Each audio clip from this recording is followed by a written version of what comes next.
প্রিয় দর্শক, আপনাদেরকে স্বাগত জানাচ্ছি বিটিভি নিউজের সাপ্তাহিক আয়োজন সমৃদ্ধির জন্য বিনিয়োগ অনুষ্ঠান।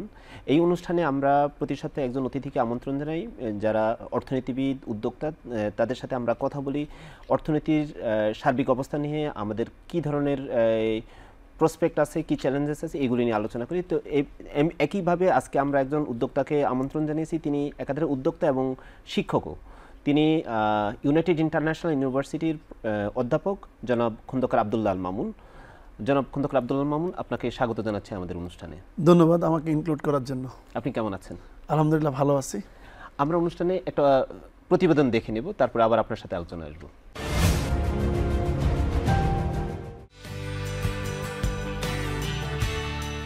চতুর্থ শিল্প বিপ্লবের কেন্দ্রবিন্দুতে অবস্থান করছে কৃত্রিম বুদ্ধিমত্তা বা আর্টিফিশিয়াল ইন্টেলিজেন্স এআই।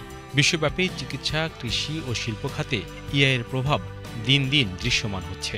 বাংলাদেশ একটি উন্নয়নশীল দেশ হিসেবে এই প্রযুক্তিকে কাজে লাগিয়ে তার অন্যতম দুটি প্রধান খাত চিকিৎসা ও তৈরি পোশাক শিল্পে ব্যাপক পরিবর্তন আনতে পারে।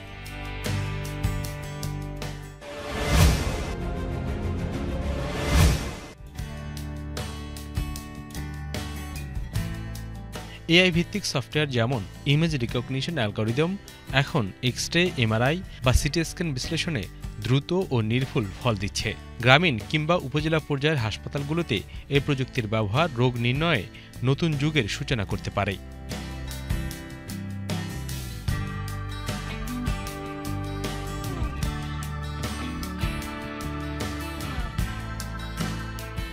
এআই চালিত চ্যাটবট ও টেলিমেডিসিন প্ল্যাটফর্মের মাধ্যমে দূরবর্তী অঞ্চলের মানুষ এখন ঘরে বসে চিকিৎসকের পরামর্শ পেতে পারেন। এতে সময় ও অর্থ দুই সাশ্রয় হচ্ছে। একই সঙ্গে গ্রাম শহর বৈষম্য কিছুটা হলেও কমছে।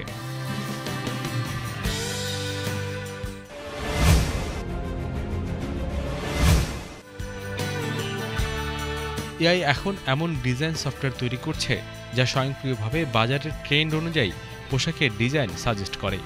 এতে করে ডিজাইনারদের সময় কম লাগছে এবং উদ্ভাবনশীলতা বাড়ছে। এআই প্রযুক্তি ব্যবহার করে ক্যামেরা ও সেন্সরের মাধ্যমে কাপড়ের ত্রুটি শনাক্ত করা এখন সহজ। এই প্রযুক্তি শ্রমিক নির্ভরতা কমিয়ে এনে উৎপাদন খরচও কমাচ্ছে। এআই অ্যালগরিদম পূর্বাভাস দিতে পারে কোন পণ্য কোন বাজারে কত চাহিদা রাখবে, যার মাধ্যমে স্টক ব্যবস্থাপনা আরও নিখুঁত হয়। এটি পণ্যের ডেলিভারির সময় কমায় এবং অপচয় হ্রাস করে।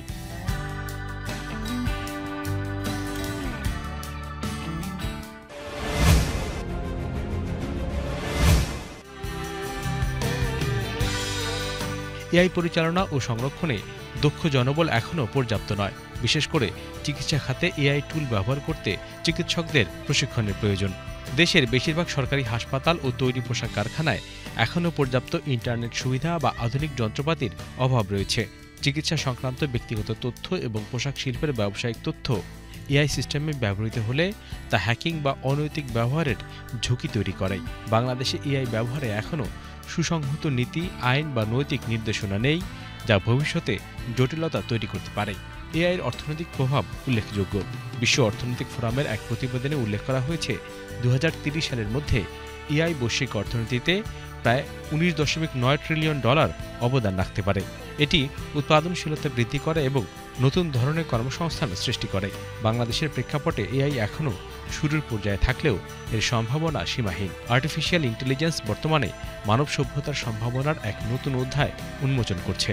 তবে এর প্রযুক্তির যথাযথ ব্যবহার নিশ্চিত করতে হলে নৈতিকতা ও প্রাসঙ্গিক নীতিমালা প্রণয়ন অত্যন্ত জরুরি। সঠিক দিক নির্দেশনা ও পরিকল্পনার মাধ্যমে এআই প্রযুক্তি শুধু মানুষের জীবনমান উন্নতি করবে না, বরং সামাজিক ও অর্থনৈতিক প্রগতিরও সূচনা করবে।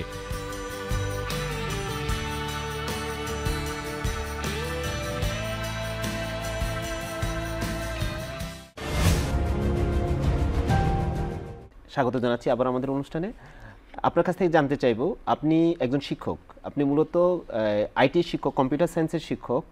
পরবর্তীতে আপনি যখন ইউনাইটেড ইন্টারন্যাশনাল ইউনিভার্সিটিতে জয়েন করেন, সেখানে আপনি একাধিক সেন্টারের পরিচালক। মানে সর্বশেষ যেটাকে নিয়ে আমরা বেশি আলোচনা শুনি, ইনোভেশন, ইনকিউবেশন এবং কমার্শিয়ালাইজেশনের নামে যে সেন্টারটা আছে, এই সেন্টারে আপনি উদ্যোক্তা পরিচালক, মানে আপনার নেতৃত্বে হয়েছে এবং এইখানে আপনার অনেকগুলি কাজ করেছেন। তো আসলে আপনাদের এই সেন্টারে আপনারা কী ধরনের কাজ করেন? আপনাকে যদি আমি এই সেন্টারে একটা ব্যাকগ্রাউন্ড বলি, সো আসলে আমরা যারা প্রফেসরদের আসলে আমেরিকাতে যদি আপনি দেখেন এমআইটি বা হার্ভার্ডে, প্রফেসর মানি হচ্ছে তার একটা R&D ল্যাব আছে, যে R&D ল্যাবে সে সোসাইটির বা ইন্ডাস্ট্রির বিভিন্ন প্রবলেম নিয়ে গবেষণা করেন, গবেষণা থেকে উদ্ভাবন করেন, উদ্ভাবনটা তার পেটেন্ট হয়, মানে মেধাস্বত্ব হয়, এবং সেখান থেকে ইনকিউবেট হয় এবং কমার্শিয়ালাইজেশন হয়। এবং এই কালচারে ইউনিভার্সিটি, যেটাকে আমরা একাডেমি বলি, এবং ইন্ডাস্ট্রি এবং গভর্নমেন্ট তিনজন কোহেসিভলি কাজ করে। এবং তার একটা বাস্তব এক্সাম্পল হচ্ছে আজ থেকে 25 বছর আগে গুগল জন্ম হয়েছে, এবং সেটা ছিল স্ট্যানফোর্ড ইউনিভার্সিটির একটা রিসার্চ, সেখান থেকে গুগল আজকে $1 ট্রিলিয়ন কোম্পানি। এখন যদি আপনি দেখেন আমাদের দেশে এই কালচারটা নাই। আমরা যারা প্রফেসর, আমরা মোস্টলি ক্লাসরুমে পাঠদান নিয়ে ব্যস্ত। আমাদের গবেষণা বাস্তবধর্মী হওয়ার জন্য আরও অনেক কিছুর মিসিং আছে। তো সেই ধারণা থেকে আমরা কিভাবে এমআইটি, হার্ভার্ড বা স্ট্যানফোর্ডের মতো একটা ল্যাব কালচার তৈরি করতে পারি, যেখানে প্রবলেম নিয়ে গবেষণা করে, ইনোভেশন করে, ইনকিউবেট করে কমার্শিয়ালাইজ করা যাবে। তার ধারাবাহিকতায় 10 বছর আগে আমি শুরু করি হচ্ছে এইমস ল্যাব, যেটা হচ্ছে আর্টিফিশিয়াল ইন্টেলিজেন্স ইউজ করে কিভাবে সোসাইটির বিভিন্ন সেক্টরে প্রবলেম সলিউশন করা যায়।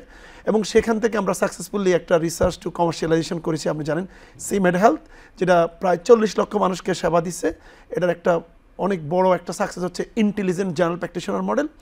এরপরে বাংলাদেশে আমরা প্রথম ব্রেন কম্পিউটার ইন্টারফেস ল্যাব, যেটাকে যদি আরেকটু সহজ ভাষা বলি, আমরা এলন মাস্কের নিউরোলিঙ্কের কথা শুনেছেন, সেম টেকনোলজি আমরা এখানে তৈরি করছি। এবং তারই আরেকটা আমরা ইনোভেশন করেছি, এটা হলো মার্কেটিং ফিল্ডের জন্য নিউরো মার্কেটিং, যার নাম হচ্ছে মাইন্ড ওয়েভ অ্যানালাইটিক্স। এরপরে আমরা ইনোভেশন হাব করেছি। সো আমাদের দেশে আমাদের মাইন্ডসেটের মধ্যে ঢুকে গেছে যে একটা ইউনিভার্সিটি বা একটা শিক্ষা প্রতিষ্ঠান মানে সেখানে একটা লাইব্রেরি থাকবে। So library is a place to gain the knowledge, but university is a place to create the knowledge. So if you want to create the knowledge, you must have an innovation center. So we created the Bangladesh first university innovation center.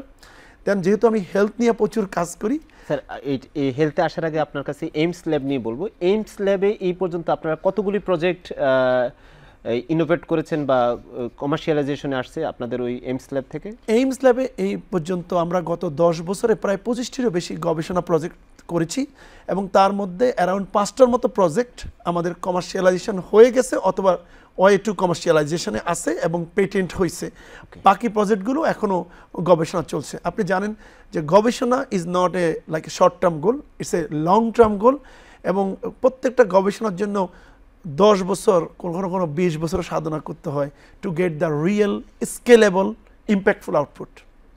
এই সিএমইডি তো ওইখানকার একটা project. Yes, এই প্রজেক্টটা এখন পর্যন্ত বাংলাদেশে আপনারা যেটা বলছেন যে এআই ইউজ করে আপনারা হেলথ কেয়ার সার্ভিসে যুক্ত হয়েছেন, কত মানুষকে আপনারা সেবা দিচ্ছেন এবং কি ধরনের সেবা দিয়ে থাকেন? আচ্ছা, তাহলে আমাকে আমরা যখনই কোনো সলিউশন নিয়ে কথা বলবো, প্রথমে বলতে হবে প্রবলেমটা কি।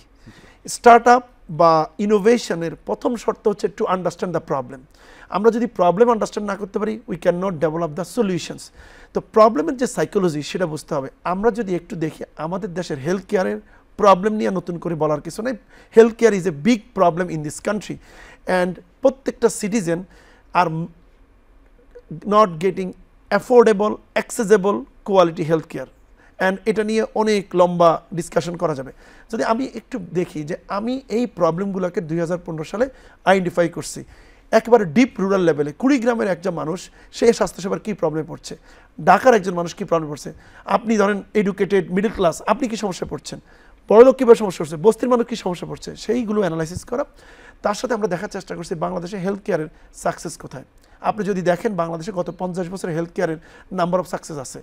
আমরা ভ্যাকসিনেশনে খুব ভালো করছি, আমরা ফ্যামিলি প্ল্যানিংয়ে ভালো করছি, আমরা ডায়রিয়া ইরেডিকেট করছি। এই যে সাকসেসগুলো, এই সাকসেসগুলোর ওয়ান অফ দ্য রিজন হচ্ছে কমিউনিটি হেলথ ওয়ার্কার্স। আমাদের দেশে যে হেলথ ওয়ার্কাররা বাড়ি বাড়ি গিয়ে ভ্যাকসিন দেয়, ফ্যামিলি প্ল্যানিং দেয়, বাট আপনি কি একটু লক্ষ্য করবেন যে একজন গ্রামে বা শহরে একটা ফ্যামিলিতে আমাদের মাল্টিপল মেম্বার থাকে। আমাদের থাকে হচ্ছে নিউবর্ন, আমাদের চিলড্রেন, অ্যাডোলেসেন্ট, অ্যাডাল্ট, এল্ডারলি এবং প্রেগন্যান্ট ওমেন। কিন্তু আপনি দেখেন আমার হেলথ কেয়ার ওয়ার্কার যাচ্ছে ওইখানে গিয়ে 2 জনকে সেবা দিছে বা একজনকে সেবা দিছে, বাকিদেরকে লেফট। তার মানে কি বৈষম্য আপনার ওইখান থেকে শুরু হয়েছে যে আপনার ফ্যামিলির সবারই তো হেলথ কেয়ার দরকার, সবারই সুস্থতা এনশিওর করা দরকার, আপনি করেন না। সো আমরা ওই জিনিসটাকে ডিফারেন্ট অ্যাঙ্গেলে দেখার চেষ্টা করলাম। আমরা বললাম যে একজন হেলথ ওয়ার্কার একটা বাড়িতে যাচ্ছে, সে 2টা সেবা দিচ্ছে, কিন্তু সে 10টা নিড ফ্যামিলির দিতে পারতেছে না। তাহলে কি আমরা 10 জন হেলথ ওয়ার্কার নিয়োগ করব? সেটা প্র্যাকটিক্যালি ইম্পসিবল। তখন আমরা এটা কী করলাম, আচ্ছা যে হেলথ ওয়ার্কারটা যাচ্ছে তাকে যদি আমি ফ্যাসিলিটেটর হিসেবে চিন্তা করি, আর তার যে সেবা দেওয়ার জন্য যে ইন্টেলিজেন্সটা দরকার, ব্রেনটা দরকার, we create an artificial intelligence in the mobile phones.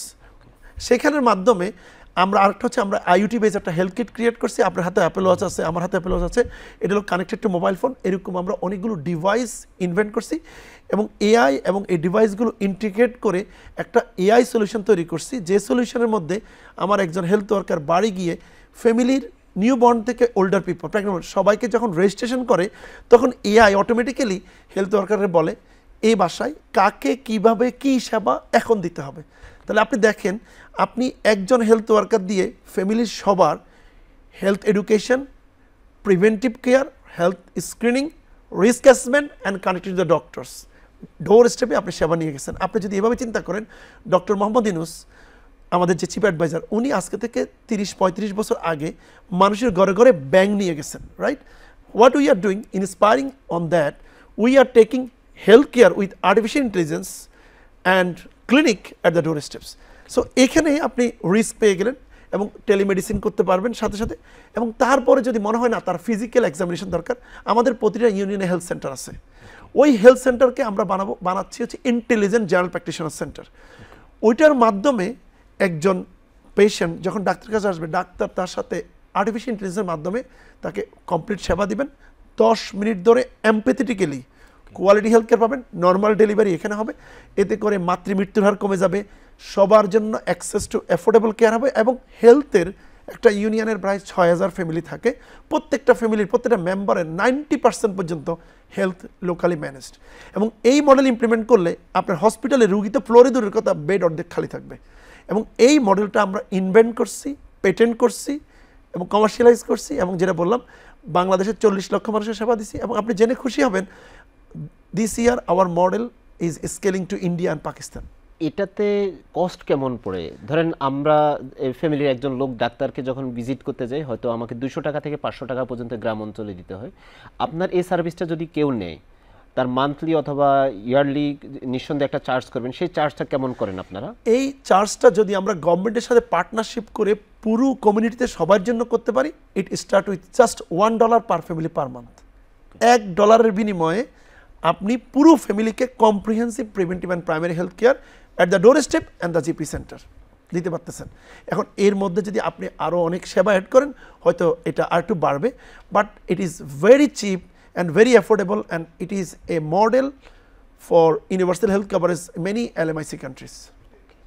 এবার যদি আপনার কাছে আমরা আসি, যে একজন শিক্ষক হিসেবে আমাদের এইখানে এই আর্টিফিশিয়াল ইন্টেলিজেন্সের ব্যবহার আমরা ইন্ডাস্ট্রিতে দেখছি। আমাদের অনেক গার্মেন্টস মালিকরা এই মুহূর্তে আর্টিফিশিয়াল ইন্টেলিজেন্স ব্যবহার করছে, আইওটি ডিভাইস ব্যবহার করছে। তো আপনার এই এআই এর ব্যবহার আমরা এই ইউনিভার্সিটি থেকে আপনাদের ইনোভেশন যেটা হেলথ কেয়ারে দেখছেন, অন্য সেক্টরগুলি বাংলাদেশের কি অবস্থা?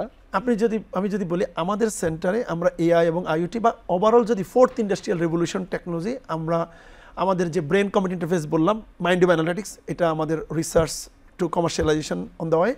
We developed a robot to like serve as a receptionist in a bank, in a hospital, in the different offices.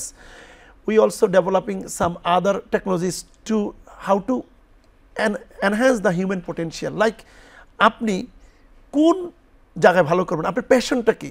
If we can extract your passion based on your psychometric ability, cognitive ability and personality trait using AI models, you can be a very fruitful and very productive human resource to develop the human capital for the economic capital. So AI something is catalyzing every sector. So আমাদের মতো দেশে আমি যদি বলি, বৈষম্য দূর করা এবং exponential social growth, economic growth যদি এনশিওর করতে চাই, আমাদের মতো কান্ট্রিতে যেখানে ডেমোগ্রাফিক ডিভিডেন্ড ইজ হাই, আমরা যদি আমাদের ইউথদেরকে এআই এর বেসিক লেভেল থেকে ভেরি অ্যাডভান্স স্কিলে ট্রেন করতে পারি এবং ওইটাকে স্কিলটাকে ইউটিলাইজ করতে পারি। আমি একটা কথা গত 6 মাস ধরে অ্যাডভোকেসি করে আসছি, AI could be bigger than the garments sector for local development and export. Still we are a AI user, but we need to transform to a AI creator, AI builder and AI exporter. If we want to place Bangladesh is a knowledge economy from the labor economy. সেটা কিভাবে আমরা, আপনি যদি আরেকটু ব্যাখ্যা করে বলেন যে এআই কিভাবে গার্মেন্টস, আমরা জানি গার্মেন্টস এখন প্রায় $44 বিলিয়ন এক্সপোর্ট করে, তো এআই যদি গার্মেন্টসকে রিপ্লেস করতে হয়, এটা তো শ্রমঘন ইন্ডাস্ট্রি, সেটা হলো আপনার এআই হলো নলেজ বেস ইন্ডাস্ট্রি, তো আমরা কি ওই জায়গায় আমাদের ম্যান পাওয়ার আছে কিনা? আমরা গার্মেন্টসেই শুনি স্কিল ম্যান পাওয়ার পাই না, তাহলে আমাদের একটু যদি ডিটেইলে বলেন যে কিভাবে আমরা ওই জায়গায় যেতে পারি। আমি একটু প্রথমে বলি, AI will not replace the garments. AI garments আমাদের জন্য একটা example. So that example resonate that how AI can be bigger than the garment sector. আমি যদি আপনাকে বলি 2030 সালে AI এর মার্কেট গ্লোবালি হবে $30 ট্রিলিয়ন। আপনি চিন্তা করেন এই যে $1 ট্রিলিয়ন মার্কেট, তার যদি 1% ট্যাপ করতে পারে কোনো country, it's a more than $1 billion, right? $100 billion. So আমি এটা কিভাবে, আমি যদি দেখি যে 80s দিকে যখন গার্মেন্টস শুরু হয়েছে, আমাদের হাঁটি পা করে 2-3 জন উদ্যোক্তার মাধ্যমে গার্মেন্টস শুরু হয়ে আমরা আজকে ওয়ার্ল্ডের second highest garments exporter, right? আপনি দেখেন গার্মেন্টসের মধ্যে আমরা আসলে কি করি, আমরা বিভিন্ন বায়ার আমাদেরকে অর্ডার দেয়, অর্ডারের সাথে সে বলে দেয় যে কোন ফেব্রিক কোন ডিজাইনে আমি কাজটা তৈরি করব।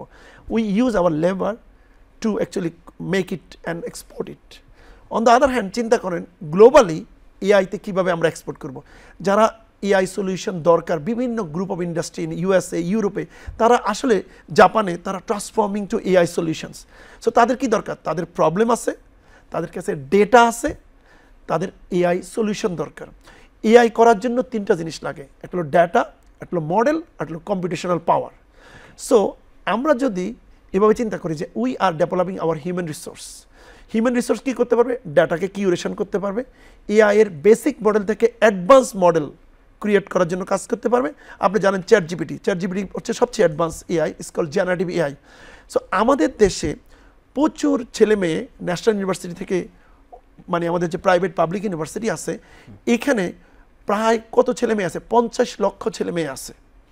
এদেরকে তাদের ক্যাপাসিটি অনুযায়ী কেউ বেসিক এআই এর কাজ করবে, কেউ অ্যাডভান্স এআই এর কাজ করবে। আপনি জানেন যে আমাদের কাছে টপ ট্যালেন্টরা বড় এআই এর কাজ করবে, ছোটরা এআই এর কাজ করবে। তো এই ছেলে মেয়েগুলোকে আমরা বিভিন্ন লেয়ারে যদি ইন্ডাস্ট্রি রেডি করে প্রতিটা ইউনিভার্সিটি থেকে ট্রেন করতে পারি, তাহলে কি হবে, আমরা গ্লোবালি আমরা মার্কেট করব, বায়ার খুঁজবো। যে আপনি যেরকম বায়াররা কী করে যে বিভিন্ন জায়গা থেকে প্রোডাক্ট সোর্স করে এবং তারা কিন্তু বায়ারও সোর্স করে, রাইট? ঠিক সিমিলারলি আমরা যদি এআইয়ের জন্য কী দরকার, সে আমাকে প্রবলেম বলে দিবে এআইয়ের, আর তার ডেটা থাকলে ডেটা দিয়ে দিবে, ডেটা কিউরেশন করা, ডেটা দিয়ে এআই মডেল তৈরি করা, করে তাকে দেওয়া। এখানে সবচেয়ে বড় বিউটি হচ্ছে শিপমেন্ট ক্যান্সেল হওয়ার কোনো কারণ নাই, কারণ আপনাকে প্লেনে করে শিপমেন্ট পাঠাইতে হবে না। It's a intellectual solutions, you send the solution through internet. So এইখানে আপনি গার্মেন্টসে যদি ঘন্টায় যদি আপনি $2 পান বা $1 পান, এখানে আপনি $20 থেকে $200 পর্যন্ত পাইতে পারেন।